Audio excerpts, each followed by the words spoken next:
Last time we talk about what is activism. Ngayon po, ang pag-uusapan po natin is about black propaganda. Ano po ba itong black propaganda na to? Kaklaruhin natin, no? From the word itself, may clue na kayo dun sa black. So, ibig sabihin madilim, maitim. So, this is a secret move sa isang tao na sa tingin nyo may credibility, pero gusto nyo i-elevate ang yung sarili sa taong ito.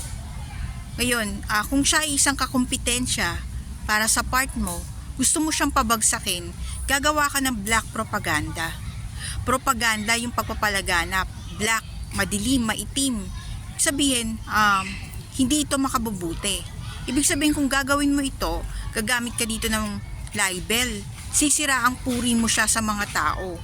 Kailangan para bumagsak ang kanyang credibility, ang kanyang dangal, at para hindi na siya pakinggan ng mga tao. Kasi nga popular siya may tendency siyang mag-leader, pakinggan ng tao. Kaya para hindi mangyari yun, para hindi magkaroon ng katuparan yung mga plano niya o yung mga adhikain niya, haharagan mo siya sa pamamagitan ng black propaganda.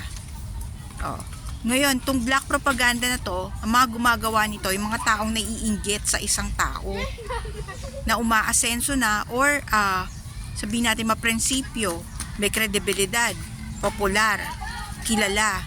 Ngayon, yan ang ginagawa ng mga tao na naiinggit sa kanila, black propaganda, para pabagsakin sila.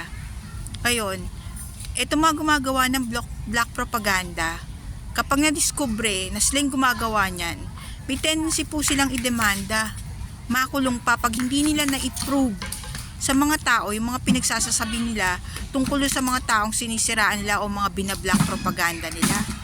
Sasabihin nila, naku, huwag nyo na pakinggan yan, squatter lang naman yan naku, skamera yan, pag pumasok kayo sa grupo nyan, huhututan lang kayo yung mga donation nyo. Nako, kilala ko yan, ganito yan, ganito lang ang trabaho niyan, hindi kayo maitataguyod niyan, walang kwentang leader yan. Yung mga ganon, di ba?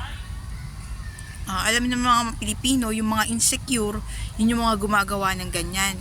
Pero kapag nahuli nga sila, doon naman lalabas na sila yung kahiya-hiya. Kasi, totoo, pag hindi pa nila na-approve yung mga bintang nila, no, tapos sila pa yung inimbestigahan at nalaman pa yung tinatago nilang mga sikreto, sila pa yung lalabas ng kahiya-hiya ngayon.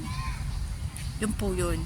Kaya ang mas mabuti pa para hindi tayo masangkot, no, iwasan po natin itong mga taong ganitong klase, yung mga naninira. Kasi po pagka nagkaroon ng investigasyon, makakasama pa po kayo sa pagkakalat ng mga masasamang bali-balita. At po yung mga libelous sa sinasabi.